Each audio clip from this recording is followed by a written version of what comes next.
Саламатсыздарбы, урматтуу катталуучулар. Кезектеги подкастыбыз. Бул дагы азыркы учурда көп суроо же болбосо көп кызыгуу жаратып жаткан тема. Бул мындан ары дагы бул тема жакынкы 30 күнү Кыргызстанда эң талкууланган темалардын бири болуп чыкмакчы. Буга мен кепилдик бере алам, себеп бизде азыр тарыхый окуя болуп жаткан учур. Тарыхый окуябыз бул альпинизмге байланыштуу. Альпинизмде Кыргызстан үчүн тарыхый окуя дүйнөнүн чокусу деп эсептелинген Эверест. Эвересттин бийиктиги 8848,86 метр түзөт. Ошондо 8849 метрге чейин бийиктиги барат да. Ошол чокуга бүгүнкү күндө эки кыргыз кыз аттанып ошол жака бараткан учуру. Алардын аты жөнү Асель Байбагышева, сиздер абдан жакшы билесиздер. Ал киши азыр баратат. Эртең бүсүүнү негизги жатакка жетет. Негизги жатак бул Эвересттин алдында, этегинде 5400 метр бийиктикте. Ошол жерге чейин басып барышат. Анан басып барып, ошол жерде негизги жатак деп коет. Ошондон ары анан чыгууларды башташат. Биринчи жатакка барышат, экинчи жатакка барышат, үчүнчү жатакка барышат, төртүнчү жатакка барышат. Төртүнчү жатакты чабуул жатагы деп коет. Ал 8000 метрде жайгашкан. 8000 метрден 8849 метрге чыгып барып, чокуга чыгып барып кайра келет да. Анан ошондой мындай шарттары бар. Бирок айтып кете турган нерсе, достор, булар чыгып келгенде, чыгып баратканда минтип көп ойлошот, улам акырын чыга берет экен деп. Акырын чыкпайт. Булар негизги жатакта жатып, биринчи жатакка барып уктап, түнөп, кайра түшүп келип, кайра 2-3 күн эс алып, кайра чыгып биринчи, экинчи жатакка барып, ал жерде уктап, 2-3 күн түнөп, кайра ылдый түшүп, андан ары чыгып, үчүнчү жатакка чейин барып, үчүнчү жатакка уктап, түнөп, кайра түшүп келип, анан денени көндүрүп, ошону акклиматташуу деп коет. Дене даяр болгондон кийин, дене тоого чыгууга ошол эки бийиктикке даяр болгондо, анан өйдө чыгышат. Чыгууну өзүңүздөр билесиздер, уксаңыздар керек, кычкылтек менен жана кычкылтексиз чыгуулар деп коет. Кычкылтексиз чыккан дагы оор, андан дагы татаал, себеп адам баласы бийиктикке көтөрүлгөн сайын ал жерде кычкылтек азайып кете берет. Эвересттин чокусунда 8000ден өйдө кычкылтектин пайызы абада, кычкылтектин пайызы 20-30% эле түзөт. Ошондой элестеткиле, эгерде биз жерде жөн эле дем алып атсак, ал жерде ошо биз жердеги бир дем алганда, ал жерде 5-6 жолу дем алыш керек болот да. Мисалы, биз сүйлөп атып эле биз дем алып коебуз да, минтип билгизбей эле. Тигил жерде бийиктикте ошо бир дем алыш үчүн деп 5-6 жолу дем алганда, анан жердеги дем алуу денеге жетиштүү кычкылтек кирет да. Ошондуктан татаал болуп эсептелинет. Кыздарыбыз болсо эми кычкылтек менен чыгат деген деп ойлоп атабыз, бирок кандай болот экенин билбейм. Биринчи кызыбыз, чыгып барам деп аткан кызыбызды баарыңыздар уксаңыздар керек. Азыр жаңылыктардын баарында чыгып атат. Буга чейин да айтылып келген, тарыхта Кыргызстандан бир дагы кыз Эверестке чыккан эмес. Эверестке бүгүнкү күндө Кыргызстандын желегин көтөргөн 3 эле адам болгон. Эң биринчи желек көтөргөн бул Эдуард Кубатов. Аны жакшы билесиздер. Андан кийин Кадыр Сайдылкан, андан кийин ошо мага буйруп, мен 3-чү жолу көтөрүп чыккам. Эми кыздардан болсо эч ким аракет да кылып көрө элек болчу буга чейин, бирок улам бизде тоого чыгуу, альпинизм деген популярдуу болуп, анан кыздар дагы аттанып баштады. Асель Байбагышева бүгүнкү күндө жашы 50дөн ашкан ал киши, бирок 50дөн ашса дагы аябай күчтүү, кыйын альпинисттердин бири болуп эсептелинет бүгүнкү күндө. Чынында эле мен мисалы Асель Байбагышевадан кыйын болгон, бүгүн кыйын делген айым альпинистти Кыргызстанда көрө элекмин. Албетте дүйнө жүзүндө көп, бирок Кыргызстанда чынында эле эң күчтүү альпинисттердин бири да. Бирок Асель Байбагышева өтө мындай элдин оюна мындай жаккан төпкеришкен кыз деп айтсам болот. Өзү ууту кыргыз, 50ден ашкан, альпинизмге 46 жашында келген. 46 жашында келип, азыр 5-6 5-6 эмес, бир 6-7 жылдай альпинизмде жүрөт. Ошол 6-7 жылдын ичинде Асель Байбагышева укмуштуудай ийгиликтерди жарата алды деп айтсам болот. Борбордук Азияда 7 миңдик тоо бар. Анын 3-өө Кыргызстанда, 2-өө Тажикстанда. Тажикстанда коммунизма жана Каженева деген тоо 7 миңдик тоо. Кыргызстанда бул Хан Теңири, Жеңиш чокусу, Желайдар чокусу, Ленин чокусу, биз Желайдар деп айтабыз. Ошол эки бешөөнүн баарына чыккан адамдарга альпинизмде Акылберс деген наам берет. Асель Байбагышеванын Акылберс деген наамы бар. Мисалы, меники андай наамым жок. Бүгүнкү күндө мен ошол 7 миңдиктердин 2-өүнө эле чыккан. Асель Байбагышева ошонун 5-өөнө тең чыккан. Күчтүү кыз. Анын ичинде Асель Байбагышева 7 миңдик тоолордун арасында эң кыйын деген, дүйнө жүзүнө атагы чыккан Жеңиш чокусуна чыгып келген. Жеңиш чокусу дүйнө жүзүндө эң татаал, муну кара убийца деп коет. Ошо альпинизмди билген адамдар. Себептегенде ал жердеги чыгам деп аракет кылып өлгөн адамдардыкы айрым учурда 50%га чейин жетип келген учурлар болгон. Ушундай татаал тоо, ошол татаал тоого чыгып келген. Демек түшүнүп атасыздар да, кандай даярдык менен. Анан аны болсо коштоп сүйрөп бараткан бул Кадыр Сайдылкан деген кыргыздын мындай намысына бекем турам деген, кыргыз тили үчүн күйгөн, кыргыздын бир каада салттары үчүн күйгөн, Манас десе өлүп бере турган адам бар. Ал киши ошол өзү жарым акчасын таап, жарым акчасын жанагы курулуш компания, NSI деген курулуш компания таап, анан ошо Асель Байбагышеваны сүрөп бара жатканы. Баарыңыздар бул жөнүндө укканыңардын себеби жөн эле. Муну алдын ала жарыялап, мынакей кыргыз кызы, кыргызстандык, кыргыз улутундагы кызы Асель Байбагышева буйруса дүйнө чокусуна аттанып атат деп биз бул экини жарыялап, баарыбыз бөлүшүп, баарыбыз маалыматтап кетирген элек. Анан ошол экиге барып, мынакей мына чыгат деп акыркы пресс-конференциясын берип, булар баягы даярданышып, бүт даярдыктарды көрүп, мынакей Асель чыга алат. Ошо Аселге ишеним, мунун күчү дагы, психологиялык жактан дагы, башка жактан дагы даярдыгы бар, чыга алат деп турган учурда дагы бир жаңылык бизге келди.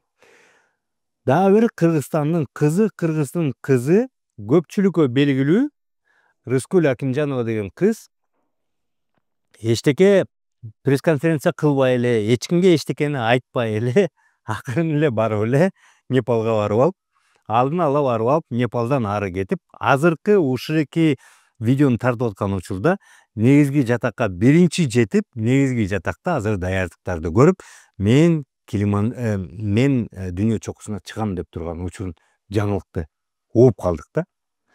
Анан албетте таң калдык баарыбыз. Себептенде таң калганыбыз ушундай болду да, эми биз болсо баарыбыз биригип алып, эми альпинизмге жакын болгон адамдар мына Асель чыгат, мынакей Асель Байбагышева барат, Асель татыктуу деп, аны телерадио компаниялардын баарына айтып, пресс-конференцияларды берип, жалпы маамдуу каражаттардан интернеттердин баарын кылып атсак эле, анан бир күнү эле алдын ала туруп эле анан Рыскүл Акимжанова деген кыз кетип калган экен да. Рыскүл Акимжанова дагы кыргыз улутундагы кызыбыз бар.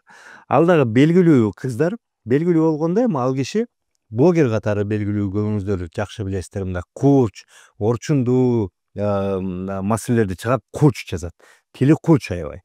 Аны кээ бирөө депутаттын жубайы катары билишет. Себептенде Эмил Токтошов деген депутат бар, билесиздер. Ал мындай принципиалдуу бир мындай, мен көп депутаттарды анча сыйлай бербейм, бирок ошо сыйлаган депутаттардын арасына кирген Эмил аке деп коем, ошол кишинин жубайы экенин билишет да. Эмил аке болсо ал баягы көп учурда аны бул оппозициялык нуктагы, эми ал мындай катуу орчундуу айтпаса дагы, бирок бүтүн Кыргызстанда Мадумаровдун партиясынан чыккан депутаттын жубайы да. Анан ошол эки катары билишет. Көбү Рыскүл Акимжанованы бизнес вумен, бизнес айым катары билишет. Себептен де бул бизнесте жүрөт жана бай элим деген бар го, ошол эки жана соленье, варенье, анын пунларды чыгарып, ошол экинин ээси болуп эсептенет. Былтыр эле Жолдош экөө булар могул Беловодск жакта чоң завод ачышып, анын ачылышына президент барып, ошол президент ошол жеринде мына биз оппозицияны дагы колдойбуз. Булар тиги күйөөсү, Жолдошу, жубайы экөө тең оппозицияда нук деп тиги Нуркожоевич айтып ачылышында катышып кеткен да. Көбү Рыскүл Акимжанованы баягы аялдардын арасында аялдардын ишкерлигин колдоо, аялдардын укугун коргоо боюнча активист катары билишет. Мындай ар тараптуу кыз да. Ар тараптуу кыз. Рыскүл Акимжанова Аселге караганда жашыраак. Бирок альпинизмге бул киши кийинчерээк эле келди. Ушул жакынкы арадагы тоолорго трекингтерге чыгып жүрүп эле, анан былтыр биз менен чогуу биз турларды жарыялайбыз, өзүңүздөр билесиздер. Гималайга барып келди. Гималайга барып ошол эки Эвересттин негизги жатагына келди дагы. Анан келип туруп эле ошо тоого ушинтип кызыгып, майда чүйдө тоого кызыгып жүрүп эле, анан ошондон кийин ал киши ошондо эле өзүнүн Эверестке кызыкчылыгы бар экенин айтып кирди. Эми экөөнүн салыштыра турган болсок, экөөнүн архетиби таптакыр башка да. Байбагышева бул бухгалтер болуп иштейт. Өзүнүн 2-3 баласы бар. Улуу кызы менимче 20 21 эле. Энеси бар. Өзү жөнөкөй эле бухгалтер болуп иштейт. Жөнөкөй эле бухгалтер. Мындай өзүнүн каражаты жок. Ошондуктан Кадыр Сайдылкан бул каражатты издешип, өзү дагы акча чыгарып, жанагы курулуш компаниясы чыгарып берип, баары колдоп бараткан. Рыскүл Акимжанова болсо бизнес айым болгондуктан бүт каражатын спонсорлордон сурабай эле, өзү таап, кантип тапканын билбейбиз. Биз себептен да биз жаңылыктан жаңы эле уктук да, жаңылык эмес. Биз да байкабай билип калдык да ал баратканын, ошентип барып калышты. Эми азыркы учурда тарыхый окуянын болуп аткан учуру мындай. Рыскүл Акимжанова мисалы эгерде Асель Байбагышева 14 Peaks Expedition деген бир компания менен кетип баратса, Рыскүл Акимжанова ошол 14 Peaks Expedition эле ошо окшогон башка Seven Summit Trek деген компания бар. Ошол эки 14 Peaks Expedition'дын жетекчисинин агасынын эле компаниясы менен кетип баратат да. Таң калыштуусу ошол эки менен сүйлөшүп, ошол эки менен чыгып бараткан экен. Бизде Кудай буйрса жакшы видео, фотолор болот. Себеп дегенде бул эми тарыхый окуя деп Асель Байбагышева коштоп Нурсултан Аттокуров деген жигит бар, өзүңүздөр билесиздер. Ал блогер, атактуу эми блогер болгондо сүрөт тартат, видео тартат, дрон тартат, жакшы билсеңиздер, жакшы сүрөттөрү бар. Анан ал жигитти коштоп туруп жөнөткөн да. Коштоп туруп жөнөтүп, ошол тартып азыр чыгарып атат. Рыскүл Акимжанова болсо дагы эми ал киши дагы билет да, бул тарыхый окуя экенин, тарыхый окуяга өзү баягы кадам таштап баратканын билет дагы. Анан ал киши дагы башка белгилүү блогерди жалдаган. Ал жигиттин аты Медер Мырзаев. Аны дагы сиздер көрсөңүздөр болот. Ал жигитти жалдап, ал өзү кетип баратат. Ошондуктан эки кызыбыз азыр мына бүгүн эртең негизги жатакта жолугушат. Анан эми мындай, мен тарыхчаларыма муну биз кантип билдик? Рыскүл Акимжанова Непалга барганда, Непалда жүргөндө, ошондо жана 14 Peaks'тин жетекчиси аны көрүп калат Непалда жүргөнүн. Анан биякта Катмандуда эмне кылып жүрөсүң десе, анан ошондо мен Эверестке баратам деп, анан ал бизге айтат: силер болсо бул Кыргызстанга өкүрүп бакырып эле Асель биринчи айым баратат деп атасыңар. Силердин биякта андан мурун бараткан Рыскүл деген кызыңар баратат, билесиңерби деп. Анан ошондон биз көрүп, таң калып, анан мен жаза баштасам, ошондо Рыскүл таарынып, мен өзүм үчүн эле баратам, силер мени кошпой эле койгула деп таарынычын айткан бир жөнү бар да. Биз экөөбүз дагы интернеттен да кичине айтыша кеттик. Кеп анда эмес. Эми бул тарыхый окуя болгондуктан ошон үчүн мен буларды айтышым керек да. Себеп дегенде мындай. Эгерде Асель Байбагышеванын айткан, мен айтканым аркасында тажрыйбасы аябай мол болсо, күчтүү айым болсо, Рыскүл Акимжанованын анчалык тажрыйбасы жок. Маселе жок. Өтө өжөр, мээси да окумуш иштейт, курч иштейт. Өлөрман кыз. Мындай бир ишти киришсе аягына чейин майын чыгара жазган, өзгөчө ойлонгон кыз. блогерликте дагы өзүнүн анын мындай постторун карасаң мындай чукуй жазат, кыйын жазат да. Бирок тоолорго барганда тажрыйбасы албетте кыйла аз. Рыскүл Акимжанова бул жерде 5000ге жакын болгон корона чокусуна, тазы чокусуна барган. Бул бир. Килиманжаро чокусуна чыгып келди. Килиманжаро чокусуна да биз тур жарыялап келебиз. Dream Journey компаниясы. Мынакей ал жерде бийиктиги 5895 метр бул эки. Былтыр ошо аракет кылам Эверестке даярдык алкагында кылам деп тиги Желайдар чокусуна 7134 бийиктиги 7000 ошо жерге чыгам деп чыга албай келген. Бирок аба ырайына байланыштуу ошо жерки негизги чабуулдук жатак 6100 метрде ошо Алайдагы тоодо. Ошол жерден кичине көтөрүлүп эле кайра келген. Болду, башка мындай чоң орчундуу деле тажрыйбасы жок. Ошондуктан биз мисалы күткөн эмеспиз да, Рыскүл барат экенин биз таптакыр күткөн эмеспиз. Биз билген эмеспиз. Биз дегеним мен ушул альпинисттик коом эч кимибиз билген эмеспиз. Биз муну тарыхчадан жана ошол жакта непалдыктардан эле байкоостон угуп калдык. Эми экөө бара жатышат. Албетте экөө тең. Аселбай Багышева дагы, аны коштоп бараткан Кадыр Сайдулхан дагы, азыр ошол жерде тоодо жүргөн Рыскүл Акимжанова дагы минтип айтып атышат. Биз деген биринчи же экинчи бололу деген жокпуз. Биз тарыхта калалы деген жокпуз. Биз жөн эле өзү үчүн кетип баратабыз депчи. Эми бул кайсы бир деңгээлде канча ушинтип айтпасын, бул жөн эле сөз да. Баары бир алар каалайбы, каалабайбы, ошентип айтабы, айтпайбы, биринчи айым тарыхта деген баары бир бул биринчи айым болуп эсептелинет. Бул тарыхта калат. Мисалы кийин тарыхта Карыпбеков 3-чү деп эч ким эстебейт. Чукулап эле барып эстебесе. Керек болсо Кадыр Сайдулхан дагы 2-чү болгон деп дагы балким анча эстеши мүмкүн эмес. Балким эстебей коюшу мүмкүн. Бирок Эдуард Кубатовду эч ким унутпайт. Себептегенде биринчи кыргыз желегин дүйнөнүн эң бийик чокусуна Эдуард Кубатов мырза көтөргөн. Ошон үчүн Эдуард Кубатовдун аты тарыхта бардык жерде калды. Азыр көчөгө чыгып туруп, Эверестке ким чыккан десе, бүт баары Эдуард Кубатов деп айтат. Ошон үчүн бул мисалы өтө маанилүү да. Ошондуктан калайбы булар, эмне деп сүйлөйт, кандай деп жазат, тарынабы, тарынбайбы? Албетте биринчи кезектерде, биринчи негиздерде конкуренттүүлүк болот. Андан кийин баягы өзү үчүн, албетте ал өзү үчүн. Мен деле тиги өзү үчүн чыгып келдим, бирок биздин атыбыз калат да. Бул окуя так гана былтыркы казактарда болгон окуя кайталанды да бизде. Биз былтыр казактарга минткен элек. Мен ошондо Эверест чокусунда турган элем. Казак кызы бар, Жамиля деген казак кызы бар. Ал ошол эки биз менен мен жанында болуп ошол эки дүйнө чокусуна чыгып келди. Ошол учурда барганда эми ал Эверестке чыккан бир 45 күндүн ичинде болот. Ошондуктан баары чогулат. Анан ошондуктан бир эле жатакта, бир эле ошол эки негизги жатакта эле жүрүшөт, бир чоң айылча сыяктуу. Анан ошол жерден чыгып башташат да.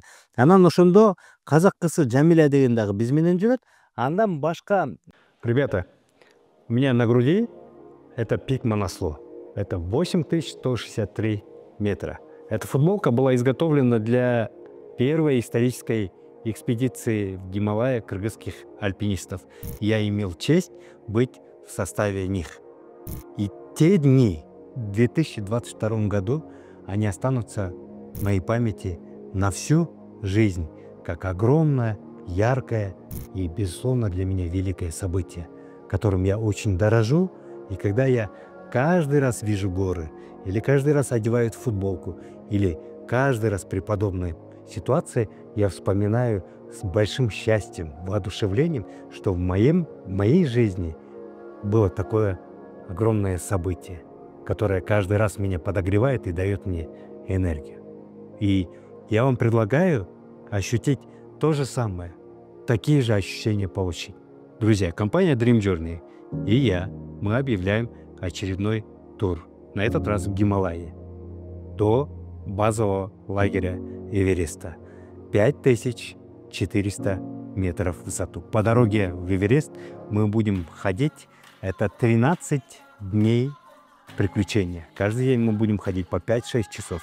Мы посетим обязательно великий город Намче. Это столица всех альпинистов мира. Мы обязательно пойдем до базового лагеря Эвереста, дотронемся до подножия горы Эвереста. Вы собственными глазами увидите самую высокую точку нашей планеты. Ребята, по дороге вы обязательно подниметесь на пик Калапатар. Это более 5550 метров.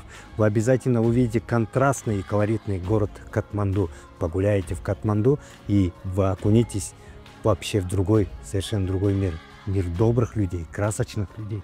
Вы увидите очень много разной культуры другой, совершенно другие традиции. Оставьте у себя такое яркое впечатление. И вы после Гималаев вы ощутите, что вы не зря это все прожили. 14 дней, 13-14 дней приключений. Это приключение начнется 10 мая по 23-24 мая. 13-14 дней. Это не такие большие деньги, но я вам гарантирую, ощущения останутся на всю жизнь. По ссылкам переходите, записывайтесь, пишите и регистрируйтесь. Регистрация уже началась. Естественно, места ограничены. Идемте, увидим самую высокую точку Земли собственными глазами и дотронемся до подножия. Қазақ қызы Анар Бурашева деген экөө келип так гана ошол эки негизги жатакка келип туруп калышты да. Экөө келип негизги жатакка келип жашап калышты. Бирөө бир компания менен, бирөө бир компания менен. Анан экөө тең албетте, экөө тең интервью берип атышты. Экөө тең интервью берип атышты. Жок, бизде конкуренттүүлүк жок. Ким чыкса ошол чыксын, ким биринчи болсо ошол болсун деп так гана түм ушундай абал болду да, биздикиндей абал болду. Бирок ошенткени менен мен ошол жерде отуруп көрүп аттым да, экөө тең жанталашып, биринчи мен казак кызы болом деп аракет кылып жатышты да. Биринчи чабуулга биз менен чогуу Жамиля деген кыз чыктык, биз чогуу чыктык. Биринчи чабуул өзүңүздөрдө эсиңиздерде, меники ийгиликсиз болуп калган, мен кайткам, мен менен кошо казак кызы дагы кайткан. Бирок андан кийин 2 күндөн кийин казак кызы ушу Анар Бурашева деген чыгып, ийгиликтүү чыгып кетип биринчи болгон. Аны азыр бизде Асель Байбагышеваны Кадыр Сайдылкан коштогондой эле белгилүү казак альпинисти бар, Максут Жумаев деген. Ал Максут Жумаев деген өтө белгилүү альпинист. Ал 14 миңдик чокудан дүйнө жүзүндө болгон 8 миңдик чокудан 14 эле бар дүйнө жүзүндө. Ошол 14түн баарына чыккан Максут Жумаев деген бар. Ошол киши так гана Кадыр Сайдылкандай болуп, жарыялап пресс-конференцияны берип, мынакей Анар Бурашеваны мен биринчи казак кызы деп ошого чыгарган убакыттан коштоп баратам деп, ошолор кошо чыгып кеткен да. Караңыздарчы, тагдырдын, жашообуздун мындай учурун. Негизи эгерде аба ырайы болбогондо Жамиля биринчи чыгып кетмек. Эми эмне болду? Экөөнүн айырмасы ашып кетсе бир жума эле болду экөөнүн чыкканы. Жамиля менен Анардын. Анар биринчи чыкты да. Биринчи чыкканда эмне болду? Анар Бурашева тарыхта биринчи казак кызы болуп калды. Аны президент кабыл алды, ал атак даңкка ээ болду. Аны спонсорлор батирлерди алып беришти, ага спонсорлор да тыйынбарды, башка нерселерди алып беришти. Жамиля андай болгон жок. Тилекке каршы. Жамиляга мындай аябай эме болду да. Ошол жери аябай катуу тийди. Кийин ошондо мен тоого отуруп алып дагы мен кайрылган болчумун казактаргачы. Казактар, Анар Бурашева эле деп өкүрүп атасыңар. Могул жерде Жамиля деген кызыңар да бартат тоого. Колдоп койбойсуңарбы деп. Анан көп ошондо казактын багы блогерлери ошондо мен аркылуу көп билишип, анан Жамиляны аябай колдошкон болчу да. Мунун баарын эмнеге айтып аткан себебим мындай да. Эми мейли Асель чыгабы, Рыскүл чыгабы, кимисине буйруса чыгат. Ал жерде көп учурда мындай бул Асель күчтүүрөөк биринчи чыгып кетет деген да туура эмес. Көп учурда Кудай буйруган, Кудай насип эткен адам чыгат экен да ал жерге. Бул деген чоң иш, бул оңой олтуң иш эмес. Буга жөн эле эч ким жүгүп кете албайт. Ал жерде мондай жашоо менен өлүмдүн мизинде жүргөн мындай чоң экспедиция да. Ошондуктан эми кимиси чыгып кетет, алдын ала мен таптакыр айткым келбейт. Мен бир эле нерсе айткым келет да. Аселге дагы, Рыскүлгө дагы ийгилик каалап кетмекчимин. Мен айтайын дегеним, урматтуу менин катталуучуларым, урматтуу кыргызстандыктар, биз кыздарыбызды бөлбөйлүк. Азыр так гана баягы казактардай болуп, биз Асел Асел деп атабыз. Бирок Рыскүл кызыбыз дагы бул кыргыздын эле кызы. Өжөр, өлөрман, чындап эле өзүнүкүн бербеген. Балким тоо багытында тажрыйбасы Аселге караганда аздыр, бирок психологиялык жактан күчтүү кыз. Бизге маанилүү болгону, кимиси болбосун, кимиси чыкса дагы, бул жылы Кудай буйруса, ушул жыл ак жолтой болсо, Кыргызстандын айымы, кыргыз айымы дүйнө чокусунда кыргыздын желегин көтөрөт деп күтүп отурабыз. Бул тарыхый окуя, бул маанилүү окуя. Бул Кыргызстанды тааныткан боюнча дагы мындай аябай даражалуу окуя да. Аябай жакшы нерсе болуп атат. Ошондуктан азыр Эвересттин этегинде, Эверестке бара турган жерде мындай кадимкидей эле кызуу бир укмуш нерсе болот. Ошондуктан баарыңыздардын көңүлүңүздөрдү ошол жакка бурганды баягы үндөп кетем. Сиздер Кадыр Сайдылкандын аккаунтун карасаңыздар болот, Нурсултан Аттакуровдун аккаунттарын карасаңыз болот, Рыскүл Акимжанованын аккаунтун караңыздар, тиги Мырзаевдин аккаунтун караңыздар, ошеркилердин аккаунтун карап, алар азыр видео, фотолорду жөнөтүп аткан учурлары, ошол жерден карап, биз ошеркилерге кош колдоп, аларга мындай ийгилик каалап туралык. Себеп дегенде ушул келечекте Кудай буйруса мына жакынкы 20-30 күндө ушу тарыхый окуя болгон турат, туугандар. Ошону айтып кетейин дедим. Биз болсо баарыбыз кимиси биринчи чыгат деп ошереки баягы ичибизден бул чыга алат го, бул чыга албайт го деп атпайбызбы? Андай эмес. Асел албетте күчтүүрөөк. Аны баары тааныйт, альпинисттердин баары айтат. Бирок эми ал киши күчтүү болгону менен баары бир Кудайдан, Кудай деп туралы. Эң негизгиси мен айтып кетейин дегеним мындай нерсе да. Булар аман келишсе экен, аман эсен кайтып келишсе экен. Бул жерде мындай оңой олтоң иш эмес, бирок биз баарыбыз колдоп бөлбөй бул эки кызды. Мына Асел кыйын, Асел биринчи чыгат, же болбосо Рыскүл өжөр, Рыскүл биринчи чыгат дебей, бөлбөгөнгө аракет кылып, эки кызыбызды тең колдоп, эки кызды тең сүрөп, эки кызыбызга тең ийгилик каалап туралык, туугандар. Ошондуктан аябай жакшы тарыхый окуя болгон турат. Эми бул эмне берет десеңиздер, мисалы Кыргызстанга көп эле нерсе берет. Кыргыздын мынакей кыйын кыздары бар экен. Кыргыздын кыйын кыздары дагы ушу Эверестке чыга баштады. Дүйнө чокусуна чейин чыгат экен. Кыргыздын кыздары күчтүү экен. Бири болсо жалгыз бой эне болуп 3 баланы тарбиялайт экен. Бири болсо баса Рыскүл Акимжанова дагы көп балалуу айым. Рыскүл Акимжанованын 4 же 5 баласы бар, мен жаңылбасам. Бул дагы көп балалуу эне. Могу кыргыздын көп балалуу айымдары ушундай күчтүү экен деп Кыргызстанга жакшы имидж берет, жакшы атак даңк берет. Кыргызстанды дагы көп адам тааныйт. Бул бир. Экинчиси, Кыргызстан бул көрсө тоолуу аймак турбайбы деп бул туризм багытында дагы көп импульс берет, бул жакшы нерсе. Үчүнчүсү, биздин балдарыбыздын көбү дагы бул жерде мына абдан популярдуу болуп атпайбы? Эгерде менин тарыхчыларымды карасаңыздар, мен социалдык тармактарда аккаунттарымды карасаңыздар, тоого топторду чыгарып атпаймынбы? Бул дагы көп нерсе берет. Жакшы сергек жашоого, жакшы баалуулуктарга умтулууга болуп келет да. Бул подкастты жазган себебим, азыр баары эле менден сурап атат да, эмне болуп атат, булар эмне конкуренттүүлүк болуп атабы, булар эмне талашып атабы, булар эмне ортосунда эмне мындай айтылбаган бир сөздөр, сырлар барбы, эмне болуп атышат, булар эмне атак даңк издеп жүрөбү деген суроолор берет. Ошон үчүн мен муну ушул подкастты жазып чыгарайын дедим. Достор, мааниси ким биринчи чыгаттан дагы бул биздин эки айымыбыз дүйнө чокусуна коркпой ошерекие кадам таштап аттанып аткандыгысы эң мааниси.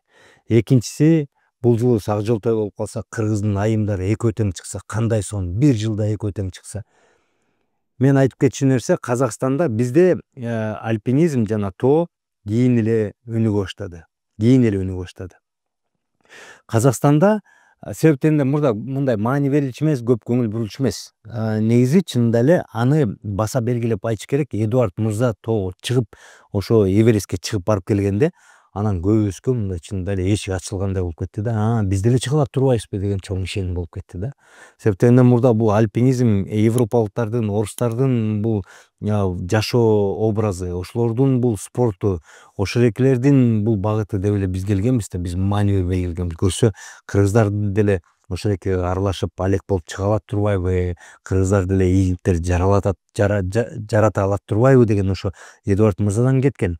Анан эми акыркы учурда мынакей президент дагы көңүл буруп атат, бул жака мамлекет дагы көңүл буруп атат, жалпыга маалымдуу каражаттар да байма-бай берилип атат, социалдык тармактарда ушинтип мисалы мага окшоп баары топторду түзүп алып тоого чыгып атат, трекинг болуп атат, туризм өнүгүп атат.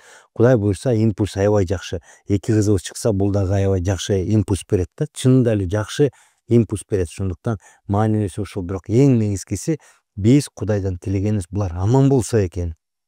Аман болсо экен деп элестеткиле, экөө тең чыкса кандай сонун болот. Мына мен айтып аткандай эле казактарда болсо Нурсултан Назарбаев келгенде, булардын биринчи туңгуч президенти көп жыл отурбадыбы? Бул келгенде эле эмнегедир тоого аябай чоң маани берип, бул экспедиция топтоп Нурсултан Назарбаев өзүнүн фондунан акча бөлүп, атайын бизде казактын желеги Эверестте көтөрүлүш керек деп күчтүү альпинисттерди чогултуп, анын ичинде кыргызстандык альпинист Дмитрий Греков деген бар. Ошону да ошол жерге кошуп, анын баарына финансировать этип, анан булар баары биригип барып келип, анан казактын желегин Эвересттен көтөрүп келген. Тиги 97-жылы эле болгон окуя. Ошондон бери казактар ушунча ал жака альпинизмге салым кылып келатып, ушунча жылдан бери салым кылып келатып, былтыр гана биринчи жолу тарыхында эки кыз, Анар Бурашева, Жамиля, эки кызы барып бир жылда барып чыгып ийгилик жаратып келди. Бул жылы казактардын арасында кыздар баратабы бараткан жок, бул менин маалыматым жок. Бирок быйыл бизде Кыргызстанда так кана ошол сыяктуу болуп, мынакей тарых жаралат деп турган учурубуз. Бирок ошол эле учурда сиздер ал жакта кызыга турган дагы нерсе бар. Туугандар, ал жерде өтө белгилүү адамдар да чогулуп атат, белгилүү адамдар дагы барып атат. Анан мисалы баягы кээ бирөө айтып калып атат да, ой, Рыскүл Акимжанова деген альпинист эмес да, ал чыга албайт да деп. Андан эмес. Мен жана айтып кетпедимби, Кудайдын буйругунан. Анан бир мисал, көбүңүздөр сиздер билет экенсиздер, мен 2022-жылы Манасулууга 8163 метрлик бийиктикке чыгып атканда, ошондо мен билгем да, себептен мен катталуучуларым ула эмне жаза берди, ошол жерде Боня деген жүрөт, Боня деген жүрөт, Боня деген жүрөт деп эле жаза беришти. А мен түшүнбөйм, Боня деген ким экенин деле билбейм. Анан коңшу жатакка барып, анан Боня деген ким, атактуу кыз турбайбы, блогер кыз турбайбы деп ошо барсам, ошол жерде экен да. Эми Боня деген кыз боюнча чынында эле кирсеңиздер, аны деле көбүңүздөр тааныйт экенсиздер, блогер кыз болчу. Ошол Манасуулда жүргөндө баардык альпинисттерибиз баарыбыз мындай мыйыгыбыз менен күлүп, карап, керек болсо биз жанагы ставкада кылып отурдук да. Боня Манасууга чыга алабы эмес, Боня канчанчы жатакка чыгып кайта алат депчи. Бирөө биринчи жатактан кайта алат деп ошол экиге акчасын коюп атты. Бирөө экинчи жатакка чейин чыга алат. Боня мындай кичине характери бар экен, үчүнчү жатакка чыгып кайтарат деген баягы ставкаларды коюп атты, мелдешип атышты да. Ал жылы чынында эле Виктория Боня деген чыга алган жок Манасуулгачы. Анан баары мынакей биз да ошенткенбиз, көрдүңөрбү, блогерлер чыга албайт, жөн эле жарандык активист болуп ошентип жүрө бербейбиз, бул чыга албайт деп баягы күлгөндөрүбүз, шылымдагандарыбыз да көп болгон да альпинисттердин арасында. Бирок Бонянын өзөрлүгүн караңыздар. Бул ошол жылы Манасууга чыга албай калып, кайра машыгып келип, эмки жылы Манасууга чыгып келип туруп, бир жыл эс алып, анан мынакей эми болсо Эверестке баратат. Ал дагы ошол биздин кыздарыбыз менен кошо Эверестке чыгам деп аракетин кылып көрүп атканда. Ал жерде дагы азыр атактуулар, даңктуулар жүрөт. Кудай буйрса 10-майда дагы мен дагы өзүмдүн тобум менен Гималайга учам. Аны дагы колумдан келишинче көрсөтөм. Биздин айымдарга да жолукканга аракет кылам. Жолуксам сөзсүз түрдө видео болуп силерге салам айтам. Ошондуктан урматтуу кыргызстандыктар, урматтуу кыргыздар, Кудай буйрса биздин кыздарыбызда кыздарыбызды сүрөп колдоп, Кудай деп аман эсен чыгып келишсе экен, Кыргызстанда тарых жаралса экен деп ошону күтүп туралык. Эми анысы деле жаралып атат, себептен буга чейин кыргызстандыктар кыздар, айымдар аттанган дагы эмес, бирок мына экөө тең аттанды. Экөө тең чыгып келсе, сонун окуя болгон турат да. Бул эми мындай альпинизмде жүргөндөр үчүн дагы өзгөчө бир маанилүү окуя. Биздин тарыхыбызда дагы бул кала турган нерсе. Ошондуктан урматтуу Асель, урматтуу Рыскүл, сиздерге ийгилик каалайм. Аман эсен барып келишиңиздерди тилейм. Дүйнө чокусу Эверест, улуу Эверест сиздерди кабыл алса экен жана ийгиликтүү кой берсе экен деп мен каалап кетмекчимин. Сак саламат болуңуздар.